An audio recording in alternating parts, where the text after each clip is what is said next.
Bonsoir chers téléspectateurs, bienvenue à ce rendez-vous de l'actualité sur la télévision de la famille.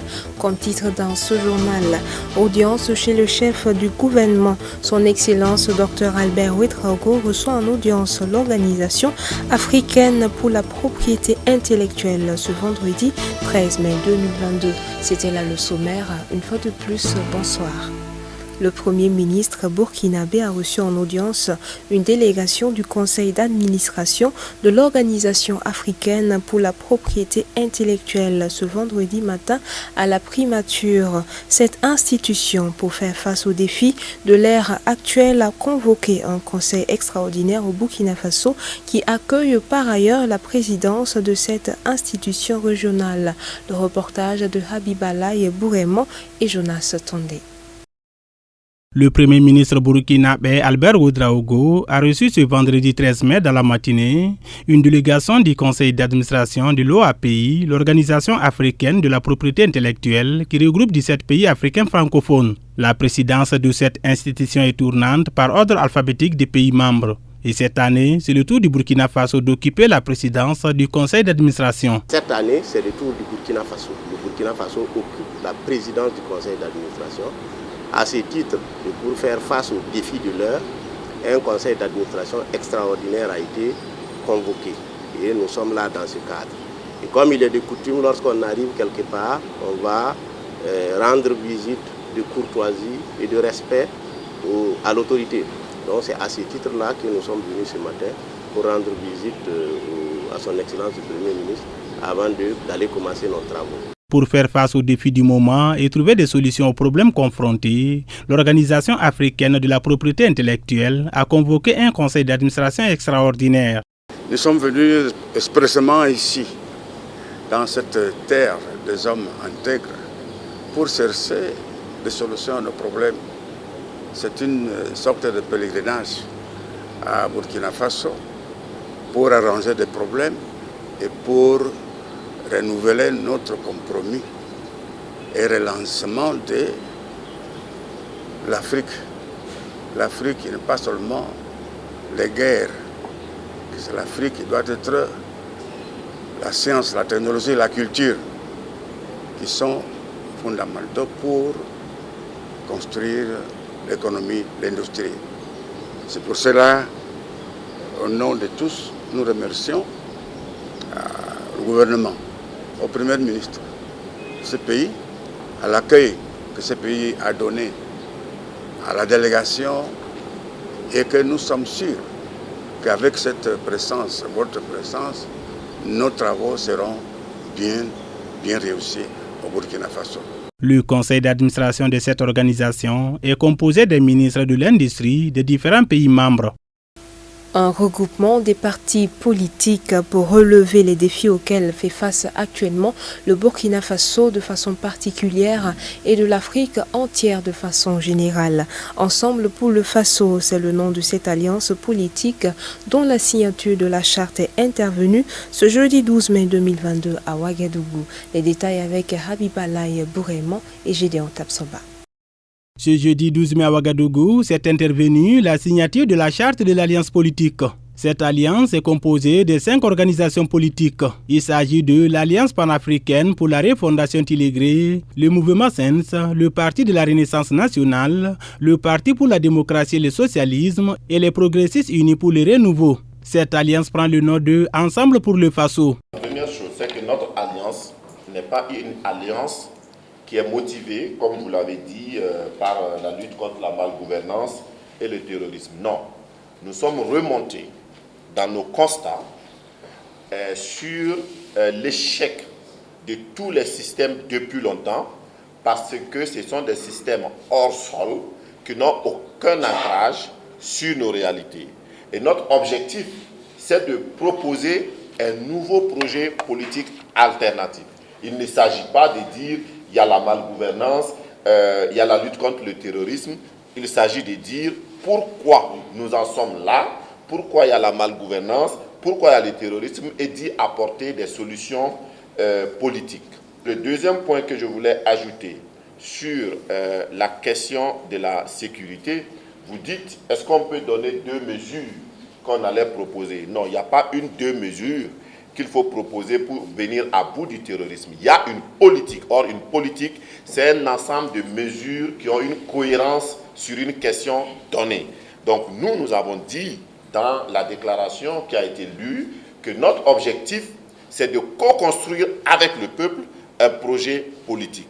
Mais en attendant, il est évident qu'il y a quand même une responsabilité de certains acteurs sur cette question. Mais si vous ne soignez pas la cause, vous pouvez changer des responsabilités sans que le problème ne se guérisse. Donc nous sommes dans une dynamique qui est une dynamique de construction. Ce n'est pas une dynamique de dire voilà, c'est pas bien, il faut changer ça, sans qu'il n'y ait aucune cohérence. Ensemble pour le Faso compte inscrire son action politique sous le sceau du patriotisme, de la bonne gouvernance, du développement endogène et du panafricanisme. Son engagement est de co-construire avec le peuple un projet politique autour d'une vision claire et de reconquérir la souveraineté pleine et entière des peuples africains. Alors, sur la question de la co-responsabilité, je crois qu'il s'agit de cela, puisque vous indiquez que nous avons pointé du doigt la gouvernance du régime déchu. Je dois quand même rappeler que, en tant qu'alliance ici, avant la chute du régime, nous avions déjà donné des points de vue critiques sur la gouvernance. Alors, évidemment, nous avons notre part de responsabilité dans ce qui est arrivé, en ce que ça comporte d'éléments positifs ou d'éléments négatifs.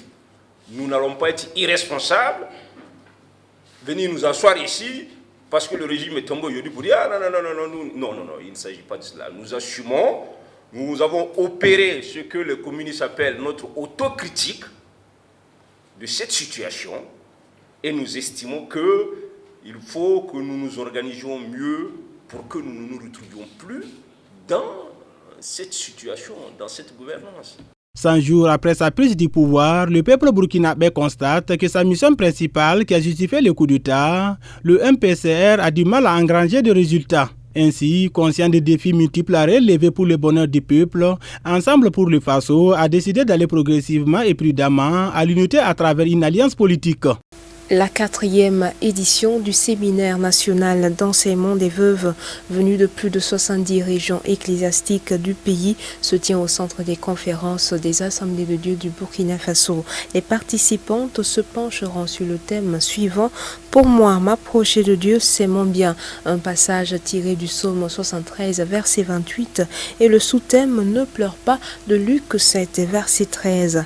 Un séminaire qui se veut un tremplin de renouvellement, d'encouragement, de transformation et de consolation. L'ouverture a été donnée par le président national des Assemblées de Dieu du Burkina Faso en présence de Odette Zouanguena et Xavier Ouetraogo. Les unes assises à même le sol et les autres soit adossées à des barres de fer ou assises sur des chaises, ces femmes présentes ici sont décrites comme des battantes, des talentueuses, des entreprenantes.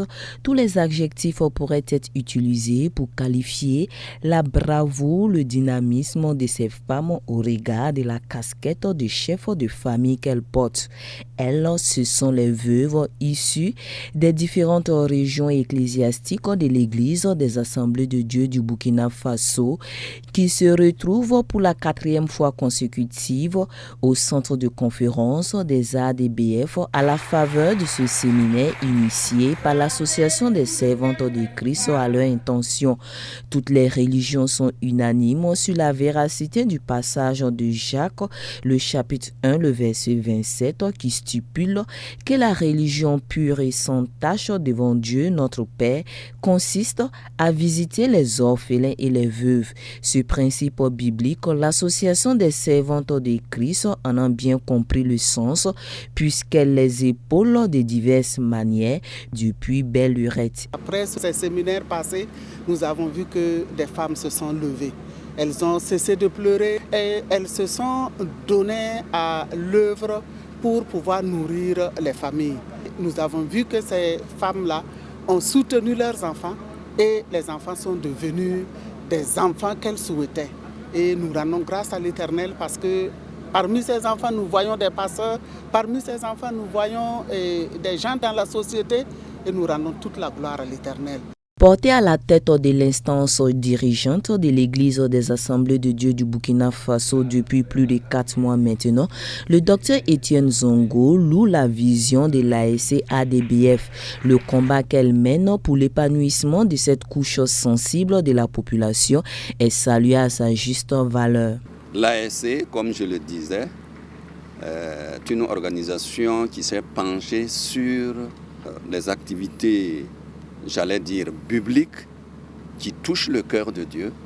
Et j'aime à dire que celui qui réjouit le cœur de Dieu, Dieu réjouira son cœur. Notre ASC ira de plus belle parce qu'elle entame des activités qui honorent Dieu. Donc ce séminaire est la bienvenue. Même son de cloche pour le conseiller Saba, représentant les ministres de l'Action humanitaire et de la solidarité nationale, ainsi que du genre et de la famille. Le gouvernement du Burkina Faso porte une attention particulière à ce public cible, c'est-à-dire les veuves et parents des orphelins. Et le ministère traduit ses encouragements et félicitations à l'AIC et le ministère reste toujours disponible à accompagner cette belle initiative. Durant 4 jours, la présidente nationale de l'Association des servantes de Christ du Burkina Faso et son staff ont prévu diverses activités pour tenir en haleine les séminaristes. Demain, nous allons aborder le thème principal qui dit « M'approcher de Dieu, c'est mon bien ». Le vendredi, nous allons aborder le premier sous-thème et le second sous-thème. Le premier sous-thème qui est « Ne pleure pas ». Et nous avons voulu dire « N'en pleure plus » parce que nous savons que nos sœurs ont déjà pleuré. Maintenant, le soir, les agents de la santé viendront à 19h pour leur parler de la maladie chez la femme. Et samedi, nous allons prendre toute la journée du samedi, cultiver une relation personnelle avec le Seigneur. Ainsi, du 11 au 15 mai, les participantes seront renouvelées, encouragées, transformées, voire consolées via la décortication du thème principal. Pour moi, m'approcher de Dieu, c'est mon bien, et du sous-thème, ne pleure pas. L'église des Assemblées de Dieu de Beranga, localité située dans le Passoré, célèbre ses 50 ans de vie. L'occasion a été également saisie pour poser la première pierre de la construction de la nouvelle église de Beranga. Les détails avec Habibalaï Bourréman et Moïse Kinda.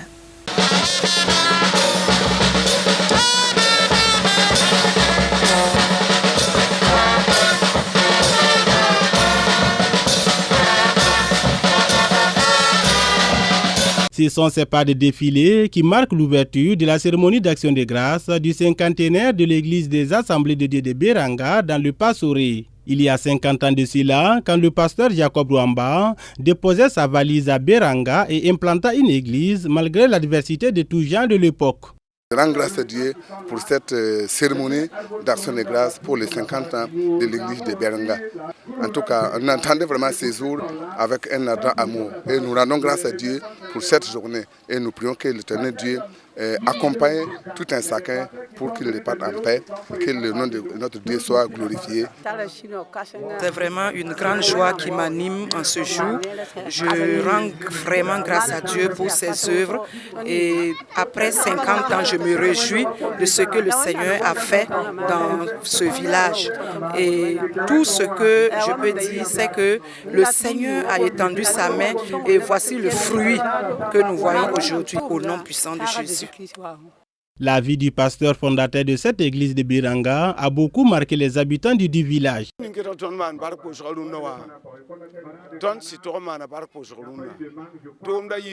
Alors, ce qui fait que nous rendons grâce à Dieu pour cette situation que nous vivons, pour cette célébration. La vie du pasteur qui est décédé nous a marqués. Il a réussi l'œuvre, pas aisément, mais contre vent et marée. Mais le Seigneur a glorifié son nom dans sa vie. Et aussi, quand nous constatons ce qui se passe actuellement dans le village, les gens viennent à l'église, les gens se convertissent. Nous ne pouvons pas imaginer que cela soit possible dans un contexte où la majorité est musulmane. Donc voici des éléments qui nous poussent à rendre grâce à Dieu aujourd'hui.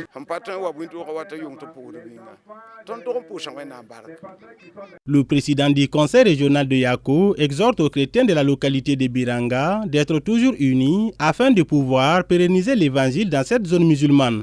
Effectivement, ce que le Seigneur a fait pour la région de Yako, c'est comme un missionnaire qui est venu ici. C'est entre Yako et puis Wayugia, Senganaga. Donc c'est comme un missionnaire qui est venu.